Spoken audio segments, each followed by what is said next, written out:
Pernah nggak sih cuma karena satu pertemuan singkat, langsung seluruh cara pandang Anda tentang dunia jadi berubah total? Nah, dalam pembahasan Bumi Manusia karya Pramoedya Anantatur kali ini, kita bakal membedah tuntas bab 2. Ini adalah momen krusial di mana sang protagonis kita, Mingke, seorang pemuda yang begitu memuja kemajuan Eropa, dihadapkan pada sebuah kenyataan yang bakal meruntuhkan semua keyakinannya. Untuk bisa ngerti siapa itu Minke, kita harus paham kutipan ini. Ini bisa dibilang adalah DNA pemikirannya. Jadi, Minke itu bukan sekedar pemuda Jawa biasa di zaman kolonial loh. Dia adalah produk tulen dari pendidikan HBS Belanda. Baginya, ilmu pengetahuan Eropa itu adalah sebuah restu, semacam cahaya pencerahan yang dia yakini bakal membawanya keluar dari apa yang dia anggap, ya, sebagai keterbelakangan bangsanya. Dan ini membawa kita langsung ke jantung konfliknya, pikiran seorang pribumi modern. Jadi, siapa sih Mingke ini? Bayangin aja, dia itu hidup di persimpangan jalan yang membingungkan. Secara fisik sih, dia di Jawa. Tapi secara mental dan intelektual, pikirannya itu udah mengarungi Eropa. Pendidikannya itu ibarat pedang bermata dua, jadi jembatan ke dunia baru, tapi sekaligus jadi tembok yang memisahkan dia dari dunianya sendiri. Bagi Minke, ada satu kata yang udah kayak mantra saktinya, modern.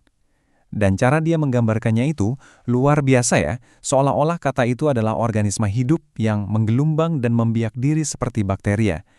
Kata ini mewakili semua yang dia dambakan, kemajuan, rasionalitas, kekuatan Eropa, meskipun sejujurnya dia sendiri belum sepenuhnya paham artinya.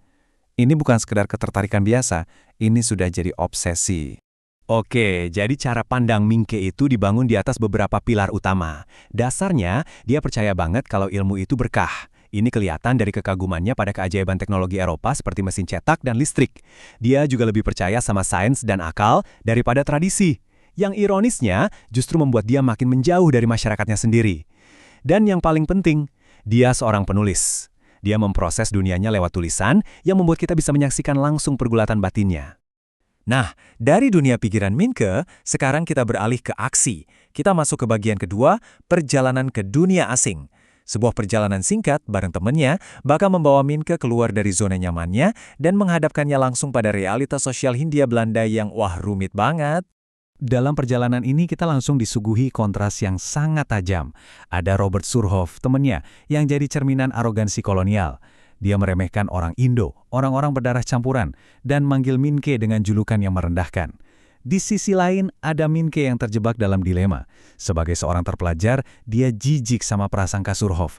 Tapi sebagai seorang pribumi, dia juga merasa nggak nyaman, penasaran, sekaligus waspada sama tujuan misterius mereka. Dan tujuan mereka ternyata tempat yang sama sekali tak terduga ini. Sebuah papan nama bertuliskan Boerderij Buitenzorg. Ini adalah sebuah perusahaan pertanian besar bergaya Eropa. Sangat terawat. Sesuatu yang aneh banget ada di daerah itu. Mingke jelas terkejut. Ini kan dunia Eropa. Tapi kok rasanya dijalankan dengan efisiensi yang sepertinya datang dari tangan-tangan pribumi. Sebenarnya, ada apa di sini? Disinilah bab ini benar-benar dimulai. Kita masuk bagian ketiga, pertemuan dengan Annelies.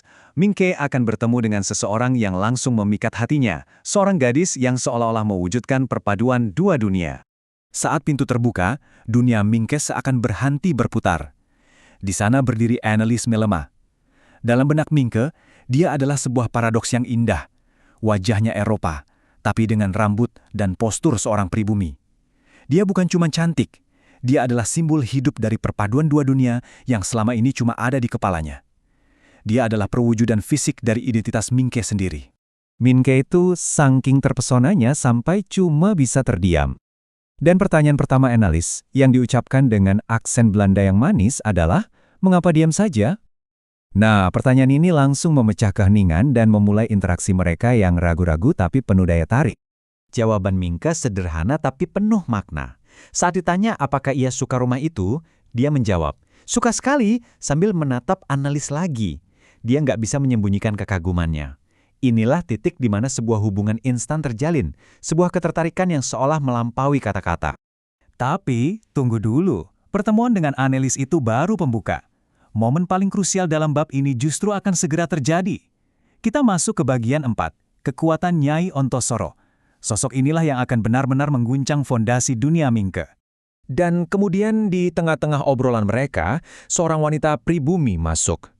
Seketika itu juga atmosfer ruangan berubah.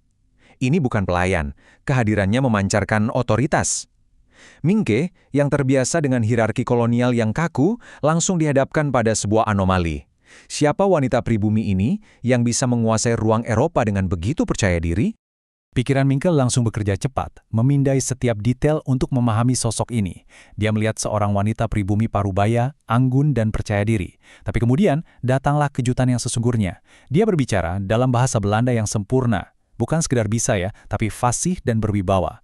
Dalam dunia Mingke, seorang nyai, gundik pribumi, itu nggak seharusnya seperti ini. Semua kategorinya langsung hancur berantakan. Dialog singkat ini menunjukkan segalanya.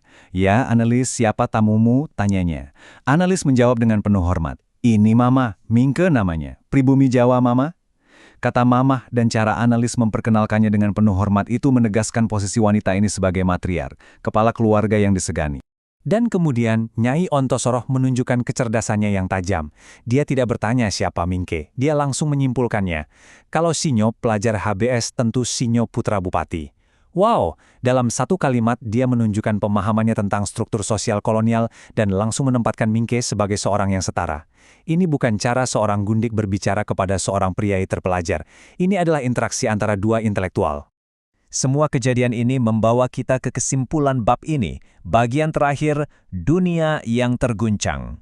Pertemuan singkat di rumah ini, terutama dengan Nyai Ontosoroh, telah meruntuhkan semua asumsi yang Mingke pegang selama ini. Inilah momen pencerahan bagi Mingke. Dia menyadari sesuatu yang mustahil menurut logikanya. Nyai ini, sosok yang seharusnya berada di dasar hierarki sosial, ternyata secara intelektual sejajar dengan para guru Eropa yang ia puja-puja. Ini bukan hanya kekaguman, ini adalah sebuah guncangan. Fondasi prasangka rasial dan sosial yang menopang dunianya retak seketika. Kutipan ini dengan sempurna merangkum perubahan total dalam pikirannya. Dia melihat bahasa Belandanya yang beradab, sikapnya yang terbuka dan bijaksana yang menurutnya tidak seperti wanita pribumi, dan karakternya yang sangat berbeda dari wanita Eropa. Dia bahkan menyimpulkan, ia seperti salah seorang guru arif dari gerakan baru itu. Bayangkan, dia menyamakan seorang gundik pribumi dengan para pemikir progresif Eropa. Ini adalah sebuah revolusi dalam benaknya.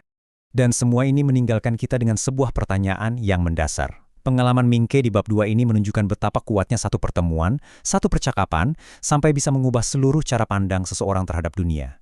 Jadi pertanyaannya sekarang adalah, bagaimana sebuah pertemuan tunggal bisa mengubah segalanya?